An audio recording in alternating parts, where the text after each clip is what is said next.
96,500 coulomb. 96,000 कितना आता है वो 500। और इसका चौथा गुण बताए थे कि जो आवेशों का होता है इसमें क्या होता है योगात्मक गुण होता है, माने आवेश को हम क्या कर सकते हैं जोड़ सकते हैं। ये बताए थे कि चौथा गुण क्या होता है आवेशों को योगात्मक होता है, माने आवेशों को हम लोग क्या कर सकते हैं जोड़ सकते हैं। यही ने पूछ रहा है कि आवेशों के प्रति कैसा रहता है, तो बताए थे कि आवेशों क्या करते हैं हम लोग जोड़ सकते हैं। आवेशों में कैसा गुण होता है योगात्मक गुण होता है। पहला क्वेश्चन समझ में गया। पहला क्वेश्चन समझने के लिए सबसे पहले आवेश का जो गुण बताए हैं इसको चारों का चारों याद होना चाहिए।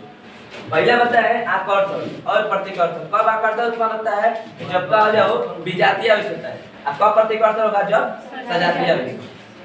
आइए दूसरा का बताए आवेश संरक्षण के नियम। आवेश संरक्षण के नियम बताए ये आया है, आवेश संरक्षण के नियम पूछ चुका है क्या होता है। आवेश संरक्षण के नियम बताए आवेश को न तो उत्पन्न किया जाता है नहीं नष्ट किया जाता है, बल्कि एक स्थान से दूसरे स्थान तक परिवर्तन किया जाता है, वही क्या होता है आवेश संरक्षण के नियम।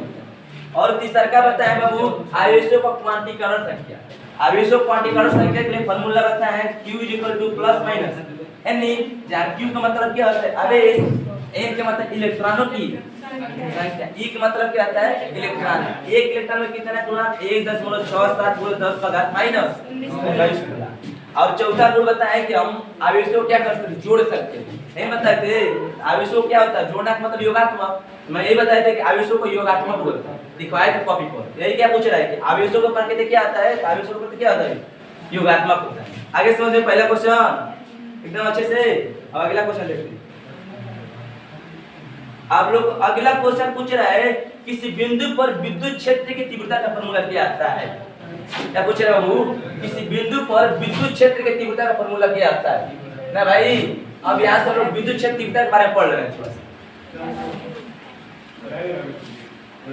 बताओ भाई क्वेश्चन है कि विद्युत क्षेत्र की तीव्रता एक फार्मूला क्या आता है। आप लोग को सबसे पहले विद्युत क्षेत्र फार्मूला क्या बताए थे, विद्युत क्षेत्र तीव्रता क्या आता है कोई बता देगा इसमें से। बताओ छोटी विद्युत क्षेत्र तीव्रता क्या पढ़ाए थे, छोटी विद्युत क्षेत्र तीव्रता क्या पढ़ाए थे आप बताओ।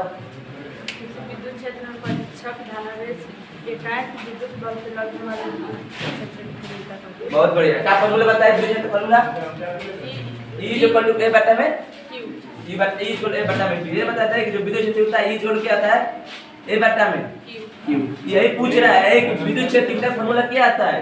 विद्युत क्षेत्र फार्मूला का आ जाएगा E = A बटा में Q। ये कौन सी राशि होती है ये भी पढ़ाए थे। विद्युत क्षेत्र तीव्रता कौन सी राशि है वो सदिश। बेटा सदिश कौन सी राशि है सदिश।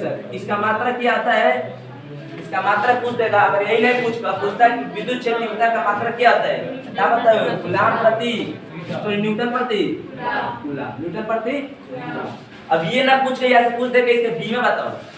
ये क्वेश्चन ना देके पूछ देते आप। और किसी बिंदु पर विद्युत क्षेत्र तीव्रता का फार्मूला क्या आता है ये हो गया। आगे पूछ देगा इसका बीमा क्या आता है, तो बीमा कैसे निकालोगे। इसको फार्मूला पता है इसका बीमा कैसे निकालेंगे। देखो तो बीमा निकालने के लिए क्या करेंगे। देखो अगर मान लो तो बाई चांस ये ना पूछ के अगले बार पेपर में पूछ दे कि विद्युत क्षेत्र तीव्रता का क्या आता है बीमा क्या आता है, तो क्या है वो बल है ना। तो बल बराबर क्या होता है F = m × A। क्या होता है वो m × A होता है। और आवेश का क्या आता है Q होता है। इसको Q लिखो। ये बताओ m का मतलब मास, मास का बीमा क्या आता है m होता है ना। इसका मैं लिख देंगे m। और a का मतलब त्वरण होता है। क्या होता है वो त्वरण। अब त्वरण किसे कहते हैं कोई बता देगा। और वेग परिवर्तन की दर को क्या कहते हैं त्वरण कहते हैं। वेग परिवर्तन की दर को कहते हैं त्वरण कहते हैं। त्वरण का मात्रा क्या होता है मीटर प्रति सेकेंड स्क्वायर। क्या होता है वो मीटर प्रति सेकेंड स्क्वायर। यहाँ पर मीटर प्रति सेकेंड स्क्वायर। तो मीटर की बीमा क्या आता है लंबाई की मात्रा मीटर। और मीटर की बीमा क्या आता है L। और सेकेंड क्या आता है T होता है L। अब क्या आ जाएगा T का स्क्वायर। अब प्लस ऊपर जाएगा तो माइनस। तो लिख सकते हैं L T पगाते माइनस।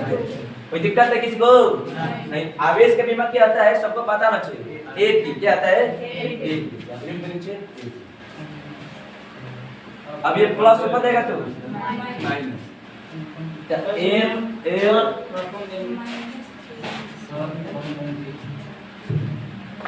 देखो क्या होता है m l t पगात -2। a plus है ना ऊपर जाएगा तो माइनस। a पगात कितना आ जाएगा -1 और t प्लस ऊपर जाएगा तो -1 हो जाएगा वो। और सबसे पहले हम आप लोगों को बताए थे बीमा निकालते समय सबसे पहले किसका लिखते हैं, एम को लिखते हैं, उसके बाद एल, उसके बाद ई, उसके बाद ए। एम एल टी का मतलब समझते हो क्या है? एम का मतलब मास द्रव्यमान का मात्रक है, एल का मतलब लंबाई लंबाई की बीमा है, टी का मतलब समय की बीमा है, एक मतलब विद्युत धारा की बीमा। यही चार बीमा बना है। इस चारों बीमा जिसको पता रहेगा वो किसी चीज का बीमा निकाल लेगा। एम का मतलब द्रव्यमान, एल का मतलब लंबाई, टी का मतलब समय, ए का मतलब विद्युत धारा। क्या होगा? विद्युत धारा की बीमा। ये ऊपर तो सबसे पहले एम लिखेंगे ना, लिख दे आप एम, एल, उसके बाद ई। देखो -2 है, माइनस होता है, -2 -1 -3 ए पगा -1, इसी इसका बीमा हो जाएगा। विद्युत क्षति का क्या हो जाएगा बाबू? एम एल टी पगा -3 ए पगा -2।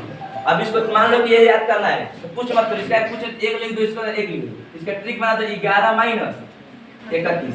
याद करने के लिए याद करो कि 11 - 31 क्या है?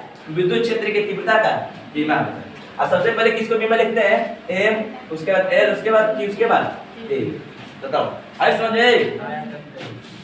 तो विद्युत क्षेत्र का बीमा क्या आ जाए? फार्मूला क्या आ जाए? E = F/Q। ये बताओ हाई आंसर होगा कि ये बी होगा ना वो? देखो घुमा दिया है, अब E लिखा है F × Q, फिर लिखा है 1/2FQ, नीचे भी लिखा होगा एक। ठीक, तो फार्मूला क्या है वो? E = F/Q। आया समझ में? यही क्वेश्चन ना पूछ देता है कि किसी बिंदु आवेश का विद्युत क्षेत्र कितना बताओ। फार्मूला का पता है, किसी बिंदु पर ही पूछा है, ये किसी बिंदु पर पूछा है, और यही पूछ रहे किसी बिंदु आवेश का क्या होता है वो, इसके लिए फार्मूला बता E = क्या आता है? एक बार देखो, आप लोग क्वेश्चन पूछा है किसी बिंदु पर, यही पूछ रहे किसी बिंदु आवेश का चीज, इसके लिए फार्मूला होता है E = 1/4π/0 Q/r²। क्या होता है वो? किसी बिंदु आवेश का विद्युत क्षेत्र की